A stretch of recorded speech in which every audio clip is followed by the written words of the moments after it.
അസ്സലാമു അലൈക്കും.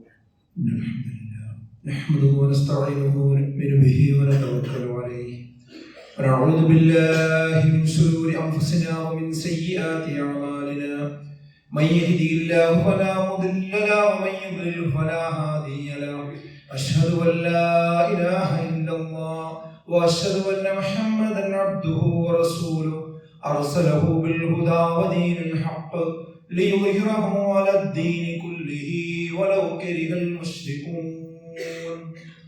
اللهم صل على محمد وعلى آل محمد كما صليت على إبراهيم وعلى آل إبراهيم إنك حميد مجيد. أما بعد فإن خير الكلام كلام الله وخير الحديث كتاب الله وخير الهدي هدي محمد صلى الله عليه وسلم وشر الأمور محدثاتها وكل محدثة بدعة وكل بدعة ضلالة. أعوذ بالله من الشيطان الرجيم.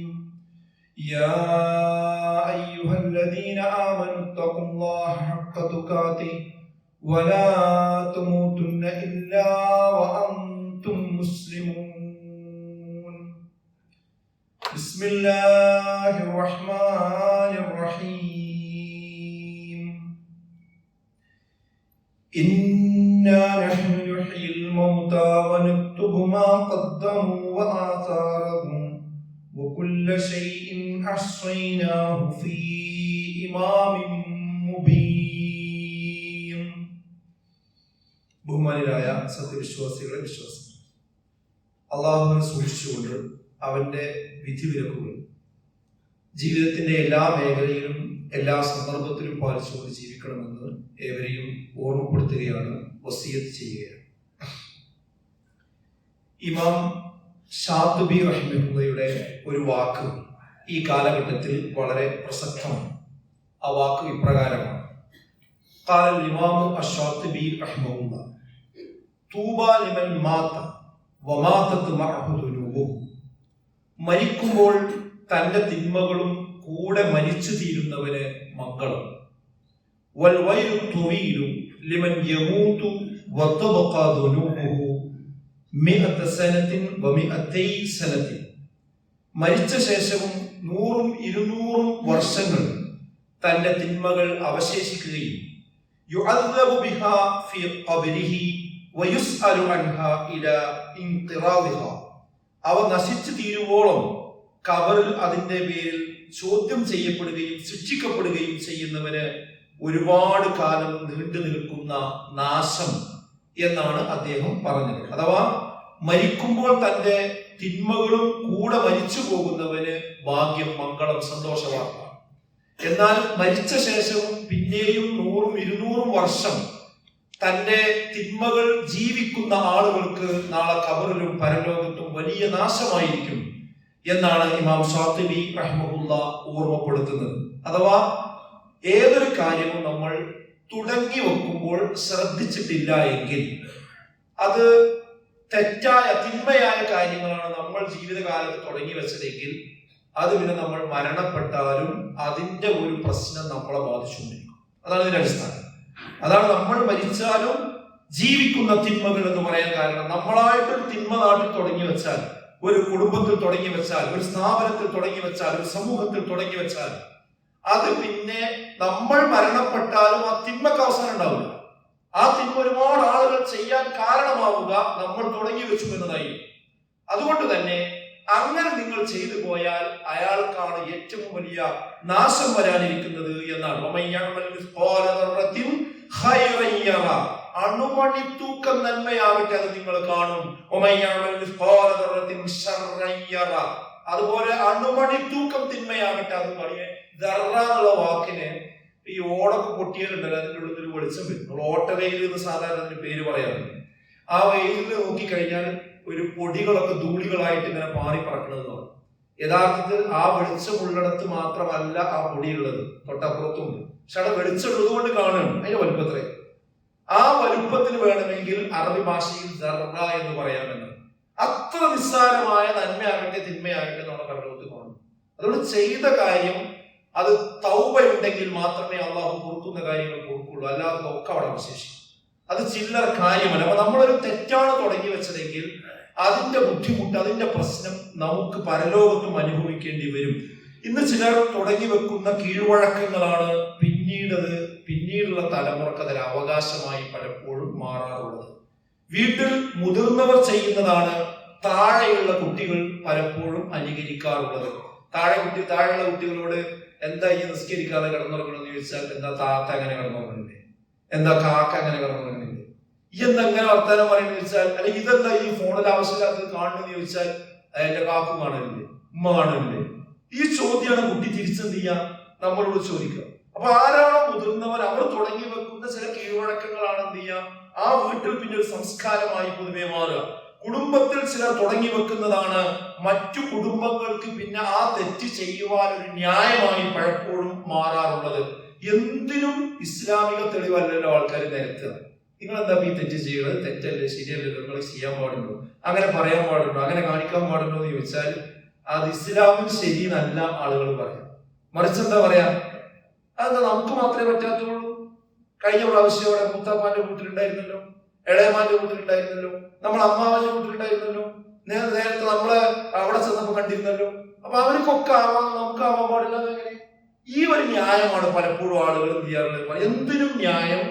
അവിടെ ഉണ്ടായില്ലേ, ഇവിടെ ഉണ്ടായില്ലേ, മറ്റോടത്തുണ്ടായില്ലേ, അവിടെ ആ സ്ഥാപനത്തിലില്ലേ, ഈ സ്ഥാപനത്തിലില്ലേ, എല്ലാ നാട്ടിലുമില്ലേ എന്നുള്ള ഒരു ചോദ്യം ചോദിച്ചുകൊണ്ടാണ് ഇന്ന് തെറ്റാണ് എന്നറിയാം. അതുകൊണ്ടാണ് ആ ന്യായമൊക്കെ പറയുന്നത്.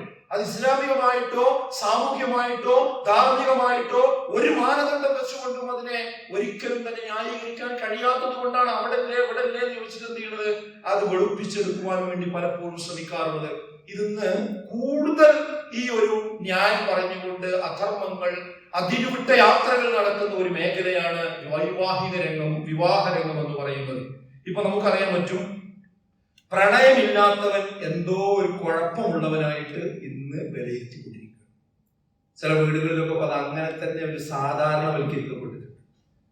തമാശയാണെങ്കിൽ ചോദിക്കുക കുട്ടികൾ, ആൺകുട്ടികളോട് ആ കാര്യമായിട്ട് ചോദിക്കുന്നത്, എന്ത് എന്റെ കല്യാണം ശരിയായില്ലേ, ഇങ്ങനെ നടന്നോ, എന്റെ മുത്തപ്പന്റെ മകൻ ഒരുത്തിനെ കൊണ്ടെന്ന് കണ്ടാൽ അത് ശരിയായില്ലേ, ഈ എന്തെങ്ങനെ നടക്കണം, ഞാൻ നോക്കിച്ചില്ല, ഞാൻ കണ്ടുവച്ചില്ല. ഇതാരാ ചോദിക്കുന്നത്? കുടുംബത്തിലെ വേറെയുള്ള ആൾക്കാർ. എത്രമാത്രമാണ് നിസ്സാരവൽക്കരിച്ചു നോക്കിയത്. അതായത് മറ്റുള്ളവർ ചെയ്യുന്നത് ഒരു തെറ്റാണ്, ഇസ്ലാമികമായ രീതി അല്ലാത് എന്നിട്ട് പറയണത് എല്ലാരും അങ്ങനെ ചെയ്യണം. ഈ ആരും നോക്കി വെക്കാത്തോണ്ടല്ലേ നിനക്കിപ്പോ ഒരു പ്രശ്നം വന്നത്. അതുണ്ടാക്കുന്ന മാനസിക സംഘർഷം എത്രയാണെന്ന് ആലോചിച്ച് നോക്കൂ നിങ്ങൾ. ഇസ്ലാമികമായ ഒരു വ്യക്തിത്വം കാത്തു സൂക്ഷിച്ച് നിലകൊണ്ടു എന്നതിന്റെ പേരിൽ നിനക്ക് വിവാഹം കിട്ടാത്തത് ഇതുകൊണ്ടാണെന്ന് പറഞ്ഞ് സാമാന്യവൽക്കരിക്കുന്ന ഒരവസ്ഥയിലേക്ക് നമ്മുടെ കുടുംബത്തിന്റെ അകത്തളങ്ങൾ മാറിപ്പോയിട്ടുണ്ട് എങ്കിൽ എത്രമേൽ നമ്മുടെ മനസ്സിൽ ഇസ്ലാമികമായ മൂല്യങ്ങൾ തമസ്കരിക്കപ്പെട്ടു പോയിട്ടുണ്ട് എന്ന് നമ്മൾ ചിന്തിക്കേണ്ടതുണ്ട്. ഇന്ന് കുട്ടികളാണ് ബന്ധം കൊണ്ടുവരുന്നത്. രക്ഷിതാക്കൾക്ക് പ്രത്യേകിച്ച് ഇന്ന് ഒരു റോളുമില്ല. വിവാഹത്തിൽ അവർ നിസ്സഹായരായി നിന്നു കൊടുക്കുകയാണ്. എന്തിനാ രക്ഷിതാവ് കേവലം ഒരു ATM മെഷീന്റെ പണി മാത്രമാണ് എടുക്കുന്നത്. അതായത് കുട്ടികൾ തീരുമാനിക്കുന്നു അതിന്റെ മെനു എന്തായിരിക്കണം, കുട്ടികൾ തീരുമാനിക്കുന്നു അതിന്റെ രീതി എങ്ങനെയായിരിക്കണം, അത് ഏത് ഓഡിറ്റോറിയത്തിൽ വെച്ച് നടക്കണം, അത് എത്ര ദിവസം നടക്കണം, അത് ഏത് ഇവന്റ് മാനേജ്മെന്റുമാരെ ഏൽപ്പിക്കണം. ഇതിന്റെ എല്ലാ കാര്യങ്ങളും തീരുമാനിക്കുന്നത് ആ കുട്ടികളാണ്, അല്ലെങ്കിൽ അവരുടെ സുഹൃത്തുക്കളാണ്. അവർ തീരുമാനിച്ചു വെച്ചതിന് ബില്ല് കൊടുക്കുവാനുള്ള ഒരു ATM മെഷീൻ മാത്രമായി ഇന്ന് നിസ്സഹായരായി നോക്കി നിൽക്കേണ്ടി വരികയാണ് ഇന്ന് നമ്മുടെ മാതാപിതാക്കൾ. ആ മാതാപിതാക്കളുടെ കണ്ണീര് വീഴുന്നത് നമ്മുടെ മക്കൾ വളരെ ഗൗരവത്തോടു കൂടി നോക്കണം, വളരെ ഗൗരവത്തോടു കൂടി കാണണം. അത് ചെറിയൊരു വിഷയമല്ല. ഇന്ന് വിവാഹത്തിന്റെ നിലപാടുകൾ തീരുമാനിക്കുന്നത് ഖുർആനും സുന്നത്തുമാണോ, ഇസ്ലാമിക സംസ്കാരമാണോ? അതിന്റെ മാനദണ്ഡങ്ങൾ തീരുമാനിക്കുന്നതല്ല. ഇവന്റ് മാനേജ്മെന്റുമാർ കൊടുക്കുന്ന അവരുടെ ബ്രോഷറുകളാണ് പലപ്പോഴും നമ്മുടെ ഈ വിവാഹത്തിന്റെ കാര്യങ്ങൾ തീരുമാനിക്കുന്നത്. അവരെ പറഞ്ഞത് കുറ്റം പറഞ്ഞൊരു കാര്യമില്ല. ഇവന്റ് മാനേജ്മെന്റ് അതൊരു ബിസിനസ്സാണ്. ആ ബിസിനസ്സുകാർ എന്ന് പറഞ്ഞാൽ അവർക്ക് എല്ലാ ടൈപ്പ് ആളുകൾക്കും കല്യാണം നടത്തി കൊടുക്കുന്ന പരിപാടി. അതുകൊണ്ട് എല്ലാവർക്കും പറ്റുന്ന സാധനങ്ങൾ ആ ലിസ്റ്റിലുണ്ടാവും. ആ ലിസ്റ്റ് തന്നിട്ട് അതിലൊക്കെ ടിക്കറ്റ് കൊടുക്കുന്ന പണിയാണോ നമുക്ക്? പിന്നെ എന്തിനാ നമ്മൾ മുസ്ലിം ആയത്? അത് നമ്മുടെ വ്യക്തിത്വത്തിനും നമ്മുടെ അസ്തിത്വത്തിനും പറ്റുന്നതിന് എടുക്കാൻ പാടുള്ളൂ. അവിടെ ഉണ്ടായിരുന്നു, ഇവിടെ ഉണ്ടായിരുന്നു, കഴിഞ്ഞ പ്രാവശ്യം മൂത്താപ്പാന്റെ കല്യാണത്തിനുണ്ടായിരുന്നു എന്നതാണോ നമ്മുടെ മാനദണ്ഡം? എന്താ വിശുദ്ധ ഖുർആൻ പറഞ്ഞത്? വമാ കാന ലിമുഅ്മിനിൻ വലാ മുഅ്മിനത്തിൻ ഇദാ ഖദല്ലാഹു വറസൂലുഹു അംറാ അൻ യകൂന ലഹുമുൽ ഖിയറതു മിൻ അംരിഹിം വമൻ യഅസില്ലാഹ വറസൂലഹു ഫഖദ് ളല്ല ളലാലൻ മുബീനാ. അതായത് വിശ്വാസിയുടെ ഏത് രംഗത്തും വിശ്വാസിയുടെ നിലപാട് ഒരിക്കലും കീഴ്വഴക്കമാകാൻ പാടില്ല. ആരെങ്കിലും തുടങ്ങി വെച്ച തെറ്റായ സമീപനമല്ല. അള്ളാഹു റസൂലും വിധിച്ചതിനപ്പുറം പോയാൽ പര്യവസാനം പരിതാപകരമായിരിക്കുമെന്നാണ് ഈ ആയത്തിൽ പറയുന്നത്. ഒരു മുഅ്മിനിന് പാടില്ല, വലാ മുഅ്മിനത്തിൻ ഒരു മുഅ്മിനത്തിനും പാടില്ല. ഇദാ ഖദല്ലാഹു വറസൂലുഹു അംറാ അല്ലാഹും റസൂലും ഒരു കാര്യത്തിൽ വിധി പറഞ്ഞാൽ, തീരുമാനം പറഞ്ഞാൽ, അയ്യകൂന ലഹുൽ ഖിയറതു മിൻ അംരിഹിം ആ കാര്യത്തിൽ മറ്റൊരു ഖിയറത്ത് ഉണ്ടാകാൻ പാടില്ല, മറ്റൊരു ചോയ്സ് ഉണ്ടാകാൻ പാടില്ല, മറ്റൊരു അഭിപ്രായം ഉണ്ടാകാൻ പാടില്ല, മറ്റൊരു കാഴ്ചപ്പാട് ഉണ്ടാകുവാൻ പാടില്ല. കാരണം അവൻ വിശ്വാസിയാണ്, അവൻ വിശ്വാസിനിയാണ്. അതിനു പകരം അതൊക്കെ തട്ടി ഒഴിവാക്കി ഇസ്ലാം നിന്നോട് പറയണ്ട, ഞങ്ങളുടെ നാട്ടിൽ അങ്ങനെയാണ്, എന്റെ സുഹൃത്തുക്കളൊക്കെ എങ്ങനെ നടന്നത് എന്ന് പറഞ്ഞുകൊണ്ട് അല്ലാഹു റസൂലിനെ ധിക്കരിച്ച് നിങ്ങൾ പോവുകയാണെങ്കിൽ നിങ്ങൾ വ്യക്തമായ വഴികേടിലേക്കാണ് പോകുന്നത് എന്നാണ് വിശുദ്ധ ഖുർആൻ സൂറത്ത് അഹ്സാബിന്റെ 36-ാമത്തെ ആയത്തിലൂടെ അറിയിക്കുന്നത്. തെറ്റായ കീഴ്വഴക്കങ്ങൾ ഒരു കുടുംബത്തിൽ തുടങ്ങി വെച്ചവർ തെറ്റ് ബോധ്യപ്പെട്ടാൽ അത് തിരുത്തുക, തിരുത്തി പറയുക, തൗബ ചെയ്യുക എന്ന് വളരെ പ്രധാനമാണ്. അതായത് അനിസ്ലാമികമായി വിവാഹ രംഗത്താകട്ടെ മറ്റേത് രംഗത്താകട്ടെ എന്തെങ്കിലും നമ്മൾ അറിവില്ലായ്മ കൊണ്ട് നമ്മൾ തുടങ്ങി വെച്ചിട്ടുണ്ടെങ്കിൽ ഇപ്പൊ അത് ബോധ്യപ്പെട്ടെങ്കിൽ പറയുന്നത് ഇന്റെ കല്യാണം കണ്ട് അല്ലെങ്കിൽ എന്റെ മകളുടെ കല്യാണം കണ്ട് നിങ്ങളെ കല്യാണം നടത്തരുതല്ലോ, എനിക്കെന്നെ അറിവില്ലാത്തത് കൊണ്ട് എനിക്കത് പറഞ്ഞുതരാൻ ആളില്ലാത്തതുകൊണ്ട് അങ്ങനെ സംഭവിച്ചു പോയതാണ്, ഞാനിപ്പോ പഠിച്ചോണ്ട് തൗബ ചെയ്തിട്ടുണ്ട് എന്ന് പറയണം ആ വ്യക്തികൾ, അവരെ ബാധ്യതയാണ്. അല്ലെങ്കിൽ എന്താ അറിയോ, അത് കണ്ടിട്ടാണ് ഈ കുട്ടികൾ പറഞ്ഞുകൊണ്ടിരിക്കുന്നത്.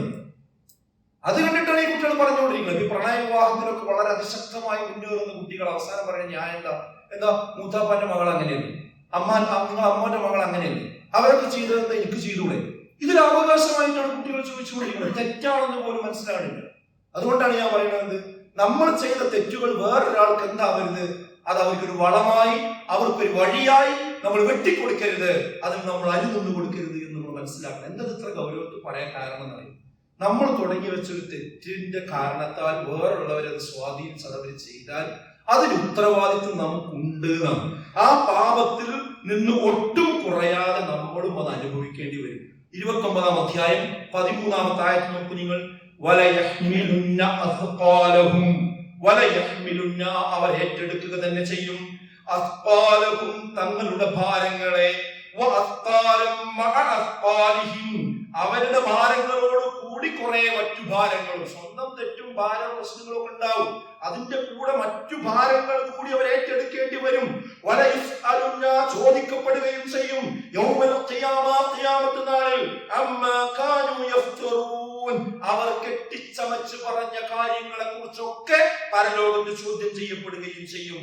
16-ാം അധ്യായം 25-ാമത്തെ ആയത്തിലൂടെ അല്ലാഹു പറഞ്ഞു ലയഹ്മിലു ഔസാറഹും കാമിലതൻ യൗമൽ ഖിയാമ ഖിയാമത്ത് നാളിൽ അവർ തങ്ങളുടെ ഭാരങ്ങളെ പൂർണ്ണമായി വഹിക്കാൻ വേണ്ടിയാണ്.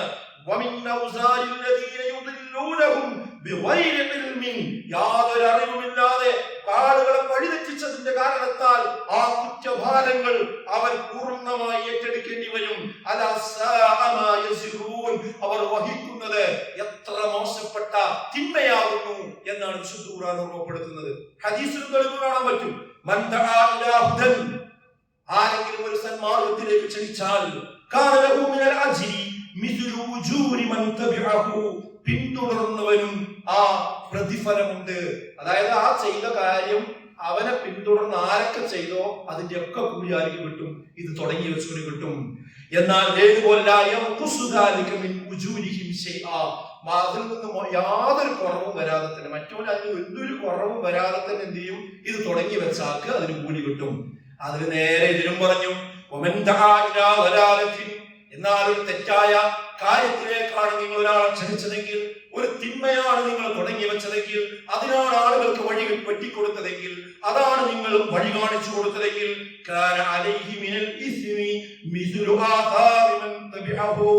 അതിനെ പിന്തുടർന്ന് ആ തെറ്റ് ചെയ്ത ആളുകളുടെയൊക്കെ ഒരു തിന്മ തുടങ്ങി വെച്ചവര് കിട്ടും. അവനാകട്ടെ, ആ തെറ്റ് ചെയ്തവനാകട്ടെ, ഒരു കുറവ് വരില്ല, അല്ലാതെ തന്നെ ഇവര് കിട്ടുന്നു. എന്തിനാണ് ആ പണിക്ക് നമ്മളായിട്ട് തുടങ്ങി വെച്ച ഒരു ഗുൽമ് പിന്നെ ആ കുടുംബത്തിന്റെ, ആ സ്ഥാപനത്തിന്റെ സംസ്കാരമായി മാറുമ്പോ അത് അവസാനം മയ്യത്ത് കെട്ടിൽ കൊണ്ടുപോയി കണ്ട് നമ്മളെ കബർ കണ്ട് ഇറക്കി വെക്കുമ്പോ ആ പാപമായിട്ട് നമ്മൾ മരിക്കുമ്പോൾ നമ്മുടെ തിന്മകൾ മരിക്കുന്നില്ല, നമ്മുടെ കൂടെ വരും. അത് ചെറിയ കാര്യമല്ല സുഹൃത്തുക്കളെ, എല്ലാം ഒരു രേഖയിൽ ഉണ്ടാവുന്നതാണ്.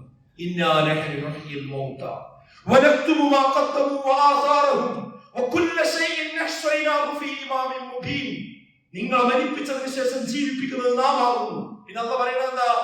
വലക്തുബു, കതബ എന്നതിന്റെ അർത്ഥം ഞാൻ എഴുതി വെക്കുകയും ചെയ്യും. നിങ്ങൾ മുൻകൂട്ടി ചെയ്ത കാര്യങ്ങൾ. അവിടെ അവസാനിപ്പിച്ചില്ല, അവിടെയാണ് പോയിന്റ്. തൊട്ടടുത്ത മാസമാണ് നമ്മൾ ഓർത്തു വെക്കേണ്ടത്. എന്താ പറഞ്ഞത്? അതിന്റെ അനന്തരഫലങ്ങളും. നമ്മൾ തുടങ്ങി വെച്ചത് നന്മയാകട്ടെ, ആ നന്മയുടെ അനന്തരഫലങ്ങൾ. ഈ ദാറുൽ ഖുർആനിൽ വെച്ചുകൊണ്ടാണല്ലോ നമ്മൾ സംസാരിക്കുന്നത്. ഇതൊരു നന്മയാണ്, ഇതൊരു പ്രകാശത്തിന്റെ ഗോപുരമാണ്. ഇതിനു വേണ്ടി ഭൂമി തന്നവരും, ഇതിനു വേണ്ടി പണം തന്നവരുണ്ട്, ഇതിനു വേണ്ടി സഹായിച്ചവരുണ്ട്, ഇതിനു വേണ്ടി പ്രാർത്ഥിച്ചവരുണ്ട്, ഇതിന് തുടക്കം കുറിച്ചവരുണ്ട്. അവർ വഫാത്തായാലും അവരുടെ നീയത്ത് ശരിയായിരുന്നുവെങ്കിൽ അവരുടെ ഖബറിലേക്ക് എന്ത് ചെയ്യും? ഇതിൽ നിന്നുള്ള ആ നന്മകൾ ഇങ്ങനെ എത്തിക്കൊണ്ടിരിക്കും. ഒരാളുകൾ വരുമ്പോഴും സുജൂദ് ചെയ്യുമ്പോഴും പ്രാർത്ഥിക്കുമ്പോഴും അതിന്റെ ഒക്കെ കൂലി കിട്ടിക്കൊണ്ടിരിക്കും. അല്ലാഹു നൽകുമാറാകട്ടെ. എന്നാൽ നേരെ തിരിച്ചുണ്ട്. നമ്മൾ തുടങ്ങി വെച്ചത് ഒരു തിന്മയുടെ കൂടാരമാണ് എങ്കിൽ, ആ തിന്മയുടെ കൂടാരം ഉദ്ഘാടനം ചെയ്തുകൊണ്ടാണ് നമ്മൾ മരണപ്പെട്ടു പോയതെങ്കിൽ, പിന്നെ അവിടെ വെച്ച് നടക്കുന്ന എന്തെല്ലാം ഉണ്ടോ അതിന്റെ ഒക്കെ ഒരു പങ്ക് നമ്മളിലേക്കും വരും. അതിന്റെ അനന്തരഫലങ്ങളും എല്ലാ കാര്യങ്ങളും വ്യക്തമായ ഒരു രേഖയിൽ നാം രേഖപ്പെടുത്തി വെച്ചിട്ടുണ്ട് എന്നാണ്. ഒരു രേഖ, അത് ഇടത്തെ കയ്യിലാ ഗ്രന്ഥം തരും അങ്ങനത്തെ ആൾക്കാർ, അത് വായിക്കേണ്ടി രക്ഷപ്പെടുന്നില്ല. അതോട് തുടങ്ങി വെക്കുമ്പോൾ നല്ലോണം ആലോചിക്കുക. എല്ലാ അന്യായമായ കൊലകളുടെയും ഒരു പങ്ക് ആദമിന്റെ ഒരു സന്തതിക്കുണ്ട് എന്നാണ്. ആദമിന് 2 കുട്ടികളുണ്ടായിരുന്നു. അതിൽ അങ്ങോട്ടും കൊണ്ട് തർക്കം ഉണ്ടായിട്ട് ഒരുത്തം മറ്റവനെ കൊണ്ടു, അല്ലേ? ആദ്യത്തെ കൊലയാളികളാണ്. അതിനെ കുറിച്ച് റസൂൽ പറഞ്ഞത് എന്താ? നബി സല്ലല്ലാഹു അലൈഹി വസല്ലം ലൈസ മിൻ നഫ്സിൻ തുഖ്തൽ ളുൽമൻ ഇല്ലാ കാന അലാ ഇബ്നി ആദം അൽ-അവ്വലി കിഫിലും മിൻഹാ. ഈ ഭൂമിയിൽ അന്യായമായി നടക്കുന്ന ഏതൊരു കൊലയാകട്ടെ, ആ കൊലയുടെ പാപത്തിന്റെ ഒരു പങ്ക് ആദമിന്റെ ആ ഒന്നാമത്തെ ആ സന്തതിയായ കൊലയാളിയിലേക്ക് മടങ്ങാതിരിക്കുകയില്ല എന്നാണ്. ചില്ലറ വിഷയമാണ്. ആ കൊല എന്നൊരു സംഗതി, മനുഷ്യനെ കൊല്ലുക എന്നുള്ളത് കാണിച്ചു കൊടുത്തത് ആദ്യമാണ്. അതുകൊണ്ട് നമ്മൾ ഓരോ തെറ്റ് കാണിച്ചു കൊടുത്തത് എന്തായിരിക്കും അവസ്ഥ? അത് കുടുംബത്തിലാകട്ടെ, നാട്ടിലാകട്ടെ, സമൂഹത്തിലാകട്ടെ, സ്ഥാപനത്തിലാകട്ടെ. അതുകൊണ്ട് നാം മരണപ്പെടുമ്പോൾ നമ്മുടെ തിന്മകളും സുഹൃത്തുക്കളെ മരിച്ചു തീരണം, തൗബ ചെയ്ത് മരിച്ചു തീരണം. നമ്മൾ മരിച്ചാലും മരിക്കാത്ത തിന്മകൾ ഒരിക്കലും നമുക്കുണ്ടാകുവാൻ പാടില്ല. സ്വർഗ്ഗാനുരാഗത്തിന് വാതിൽ തുറന്നു കൊടുക്കുന്നതും അതിനെ മഹത്വവൽക്കരിക്കുന്നതും നാം മരിച്ച ശേഷവും മരിക്കാത്ത തിന്മകളായി അവശേഷിക്കും. ലഹരിയുടെ തുടക്കത്തിനും വ്യാപനത്തിനും വേണ്ടി കരാറുകളിൽ ഒപ്പുവെക്കുന്നതും അതിനാവശ്യമായ സംവിധാനങ്ങൾ തുടങ്ങി വെക്കുന്നതും നാം മരിച്ച ശേഷവും മരിക്കാത്ത തിന്മകളായി ശേഷിക്കും. സമ്പത്തും ജീവനും അപഹരിക്കുന്ന ഗെയിമിന്റെ ലോകത്തേക്ക് കൂട്ടുകാരെ കൂട്ടിക്കൊണ്ടുപോകുന്ന കൂട്ടുകാർ ശ്രദ്ധിക്കുക, നാം മരിച്ച ശേഷവും മരിക്കാത്ത ഒരു തിന്മയാണത്. അവിഹിത ബന്ധങ്ങൾക്കും ലൈംഗികാസ്വാദനങ്ങൾക്കും വേണ്ടിയുള്ള പ്രത്യേക സൈറ്റുകളും ആപ്പുകളും ഉണ്ടാക്കുന്നതും അത് സമൂഹത്തിൽ പരിചയപ്പെടുത്തി കൊടുക്കുന്നതും നാം മരിച്ച ശേഷവും മരിക്കാത്ത തിന്മകളാണ് എന്ന് ഓർത്തു വെക്കണം. ഹറാമായ ബിസിനസ്സുകൾക്ക് ആരംഭം കുറിക്കുന്നതും അത് ഉദ്ഘാടനം ചെയ്യപ്പെടുന്നതും നാം മരിച്ച ശേഷവും മരിക്കാത്ത തിന്മകളാണെന്ന് ഓർക്കണം. അശ്ലീല വീഡിയോ ഉണ്ടാക്കി ഓൺലൈനിൽ അപ്ലോഡ് ചെയ്യുന്നത് നാം മരിച്ച ശേഷവും മരിക്കാത്ത തിന്മകളാണെന്ന് ഓർക്കണം. നമ്മൾ മരിച്ചാലും നമ്മൾ അപ്ലോഡ് ചെയ്ത ആ തിന്മ ആസ്വദിക്കുന്ന ധാരാളം ആളുകൾ ഇവിടെ ഉണ്ടാകും. ലോട്ടറികളിലേക്കും പലിശയിലേക്കും തന്റെ കുടുംബങ്ങളെ കണക്ട് ചെയ്തു കൊടുക്കുന്നവർ നാം മരിച്ച ശേഷവും മരിക്കാത്ത ഒരു തിന്മയിലേക്കാണ് നമ്മുടെ കുടുംബത്തെ എത്തിച്ചിട്ടുള്ളത് എന്ന് ആലോചിക്കണം. സ്ത്രീയും പുരുഷനും പാലിക്കേണ്ട ഇസ്ലാമിക മര്യാദകൾ കാറ്റിൽ പറത്തി വർഷങ്ങളോളം പ്രണയിച്ചു നടക്കുകയും ശേഷം വിവാഹം കഴിക്കുകയും ചെയ്യുന്ന സംസ്കാരം ഒരു കുടുംബത്തിന്റെ ഉള്ളിലേക്ക് തുടങ്ങി വെക്കുകയും അത് പിൻതലമുറ അത് തുടർന്നു വരികയും ചെയ്യാൻ കാരണക്കാരായവർ ആരാണോ അവർ ഓർക്കുക, അവർ മരിച്ച ശേഷവും മരിക്കാത്ത തിന്മയായിരിക്കും അത്. സ്ത്രീ വേഷം കെട്ടുന്ന പുരുഷനും പുരുഷവേഷം കെട്ടുന്ന സ്ത്രീയും ശപിക്കപ്പെട്ടിരിക്കുന്നു എന്ന പ്രവാചക വചനം കാറ്റിൽ പറത്തി ഒരു വീട്ടിൽ, അതല്ല ഒരു കുടുംബത്തിൽ, അതല്ല ഒരു സ്ഥാപനത്തിൽ ജെൻഡർ ന്യൂട്രൽ വേഷം കൊണ്ടുവരാൻ ആരൊക്കെ ഒത്താശ ചെയ്തു കൊടുത്തുവോ അവർ മരണപ്പെട്ടാലും മരിക്കാത്ത ഒരു തിന്മയായിരിക്കുമെന്ന് മനസ്സിലാക്കണം. ക്യാമറ കണ്ണുകളെ ആകർഷിക്കും വിധം കൊഞ്ചിക്കുഴഞ്ഞും കോസ്മെറ്റിക്സ് ഉപയോഗിച്ചും സുഗന്ധം പൂശിയും ആടിത്തിമർക്കുന്ന റീൽസ് സംസ്കാരം ആദ്യമായി ഒരു വീട്ടിലേക്ക്, ഒരു കുടുംബത്തിലേക്ക്, ഒരു വിദ്യാലയത്തിലേക്ക്, ഒരു സമൂഹത്തിലേക്ക് ആരാണോ കൊണ്ടുവന്നത് അവർ മരിച്ച ശേഷവും മരിക്കാത്ത തിന്മയായിരിക്കുന്നത്. മദ്യത്തിനും മയക്കുമരുന്നിനും അവിഹിതങ്ങൾക്കും യഥേഷ്ടം അവസരമൊരുക്കുന്ന നൈറ്റ് ലൈഫ് സംസ്കാരം ഗ്രാമപ്രദേശങ്ങളിലേക്ക് പോലും കൊണ്ടുവന്ന് അതൊരു വലിയ ഭരണ നേട്ടമായി ഉയർത്തിപ്പിടിക്കുന്നവർ ആരൊക്കെ തന്നെയായിരുന്നാലും അത് നാം മരിച്ചു പോയാലും മരിക്കാത്ത തിന്മയായിരിക്കും അവിടെ അവശേഷിക്കുക എന്ന് മനസ്സിലാക്കണം. മനുഷ്യ സൗഹാർദ്ദം പുഷ്കരമാക്കുന്നതിന് പകരം അതിന്റെ മറവിൽ ഏകദൈവ വിശ്വാസവും ബഹുദൈവത്വവും തമ്മിൽ ലയിപ്പിക്കും വിധം കൂടുപോലെ മുളച്ചു വരുന്ന പുതിയ മതസൗഹാർദ്ദ വേദികൾക്ക് ആരൊക്കെ എവിടെയൊക്കെ അതിന് തുടക്കം കുറിക്കുന്നുവോ അവർ മരണപ്പെട്ടാലും മരിക്കാത്ത ഒരു തിന്മ കൊണ്ടാണ് അവർ കടന്നു പോകുന്നത് എന്ന് ഓർക്കേണ്ടതുണ്ട്. ഇങ്ങനെ പറഞ്ഞു പോകുകയാണെങ്കിൽ ഒരുപാട് പറയാനുണ്ട്. അതുകൊണ്ട് നമ്മൾ ചെയ്യണ കാര്യങ്ങൾ സുഹൃത്തുക്കളെ നല്ലോണം ആലോചിക്കുക. ഇതൊക്കെ അള്ളാഹു റസൂൽ അനുവദിക്കുന്നതാണ്, ഇത് ഹറാമാണോ, ഹലാലാണോ, ശിർക്കാണോ, ബിദ്അത്താണോ, ഇതൊക്കെ നോക്കിയിട്ട് വളരെ കാര്യം ചെയ്യാം. അല്ലാതെ ഈ സോഷ്യൽ മീഡിയന്റെ ട്രെൻഡും റീൽസിൽ കാണുന്നതും അത് അപ്പടി കോപ്പി അടിക്കാനാണെങ്കിൽ എന്തിനാ നമ്മൾ അശ്ഹദു അല്ലാ ഇലാഹ ഇല്ലല്ലാഹ് അശ്ഹദു അന്ന മുഹമ്മദൻ റസൂലുള്ളാഹ് ചെയ്തത്? ആവശ്യമില്ല. നമ്മൾ മുസ്ലിങ്ങളാണെങ്കിൽ മുസ്ലിം വ്യക്തിത്വത്തോട് ജീവിക്കണം. അല്ലാതെ വെള്ളത്തിൽ ഒഴിച്ച പാത്രത്തിൽ ഒഴിച്ച വെള്ളം പോലെ എവിടെ ചെന്നാലും രൂപം മാറുന്ന ഒരു സ്വഭാവമല്ല ഒരു വിശ്വാസികളാണ്. അള്ളാഹു നമ്മെ എല്ലാവരെയും കാത്തിരക്ഷിക്കുമാറാകട്ടെ. അൽഹംദുലില്ലാഹ് വസ്സലാത്തു വസ്സലാമു അലാ റസൂലില്ലാഹ് വഅലാ ആലിഹി വസ്സഹ്ബിഹി അജ്മഈൻ. അമ്മാ ബഅദ്. ബഹുമാനരായ സത്യവിശ്വാസികളെ വിശ്വാസികൾ, അള്ളാഹുവിനെ സൂക്ഷിച്ചുകൊണ്ട് ജീവിക്കണമെന്ന് ഒരിക്കൽ കൂടി ഓർമ്മപ്പെടുത്തുകയാണ്, വസിയത്ത് ചെയ്യുകയാണ്. തവക്കുൽ അഥവാ ഭരമേൽപ്പിക്കുക എന്ന വാക്ക് വിശ്വാസികൾക്ക് ഏറെ പരിചയമുള്ള ഒരു വാക്കാണ്.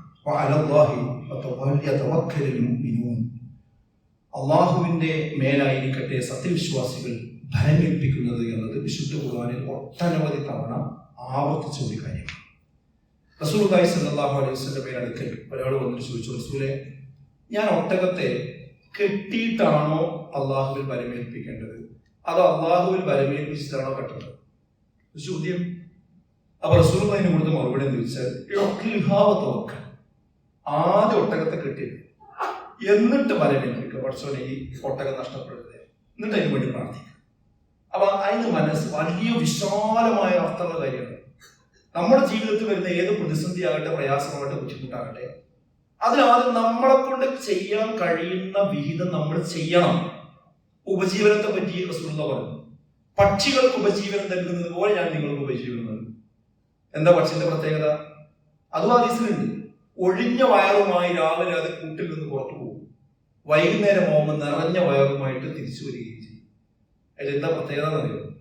ഒഴിഞ്ഞ വയറുമായിട്ട് കൂട്ടിൽ കിടന്നുറങ്ങി എന്നല്ല പറഞ്ഞത്, ഒഴിഞ്ഞ വയറുമായിട്ട് ചിറകടിച്ചെന്ത് ചെയ്തു, പറന്നുപോയി എന്നാണ്. അതേപോലെ നമുക്ക് ഉപജീവനം നൽകും. അപ്പൊ നമ്മൾ ഉപജീവനത്തിന് എന്ത് വേണം?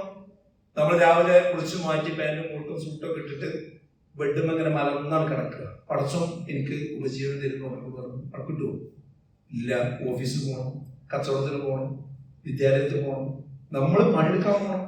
അപ്പൊ പടച്ചോൻ ചെയ്യും അതിന് തോഫിക്കും. അപ്പൊ നമ്മളെ കൊണ്ട് കഴിയുന്ന കാര്യം നമ്മൾ എന്ത് ചെയ്യണം? ചെയ്തിട്ടായിരിക്കണം അള്ളാഹുവോട് പ്രാർത്ഥിക്കേണ്ടതും പരിഗണിപ്പിക്കണം.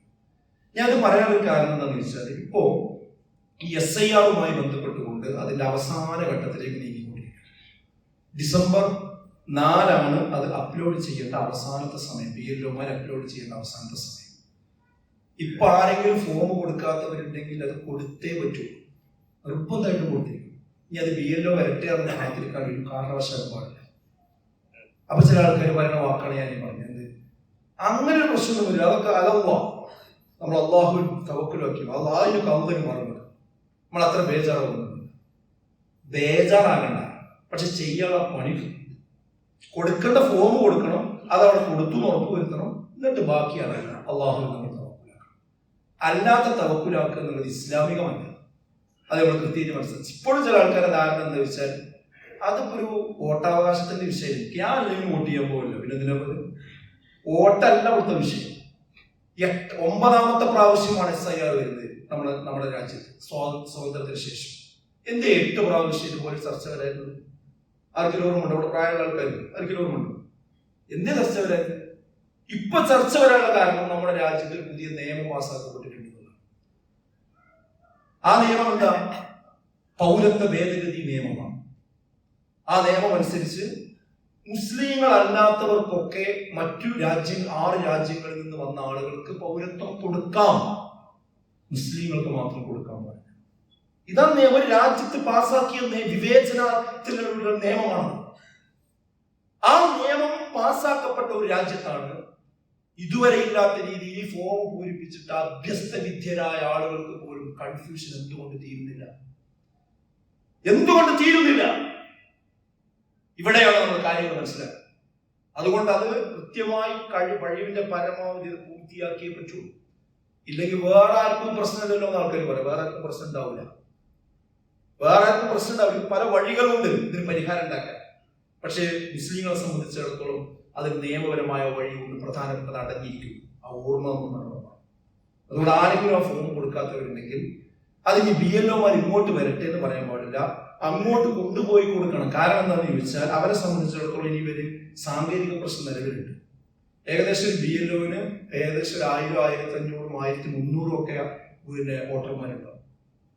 അത് നേരത്തെ ചിട്ടയായി ചെയ്തു വന്ന് പരിചയമുള്ള ഒരു BLO ആണെങ്കിൽ കുറച്ചുകൂടി എളുപ്പമായി അദ്ദേഹത്തിന് അത് അതിന്റെ ആപ്പിൽ അപ്ലോഡ് ചെയ്യാൻ സാധിച്ചു എന്ന് വന്നേക്കാം. എന്നാൽ പുതിയ ആളുകൾ, അതുപോലെ തന്നെ അവർക്ക് കിട്ടിയ ആ ഒരു ബൂത്ത് നേരത്തെ ഇത്തരം അടിസ്ഥാന വർക്കുകൾ ചെയ്തു വെക്കാത്ത സ്ഥലങ്ങളാണ് എങ്കിൽ അവിടെ ഒരാളുടേത് കയറ്റാൻ 7 മിനിറ്റ് മുതൽ 10 മിനിറ്റ് വരെ സമയം പിടിക്കുന്നുണ്ട് എന്നാണ് ഉത്തരവാദപ്പെട്ട ആൾക്കാർ പറയുന്നത്. അത് ചെയ്ത ആൾക്കാർ പറയുന്നത്. അതും കൃത്യമായി നെറ്റ് ഉണ്ടെങ്കിൽ. ഇനിയുള്ള ദിവസം എന്ന് പറഞ്ഞാൽ എല്ലാ BLOമാരും ഒന്നിച്ച് ഈ ആപ്പിൽ കയറി ഇത് അപ്ലോഡ് ചെയ്യുന്ന സമയം സ്വാഭാവികമായിട്ടും ഹാങ് ആകാനും സ്ലോ ആകാനും സാധ്യത കൂടും. ഇപ്പൊ തന്നെ സ്ലോ ആകും.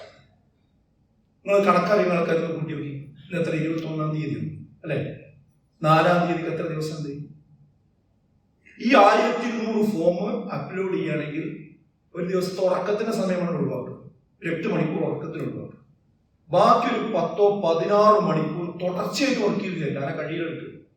തുടർച്ചയായിട്ട് വർക്ക് ചെയ്താൽ പോലും 12 ദിവസവും 12 മണിക്കൂറുമാണ്.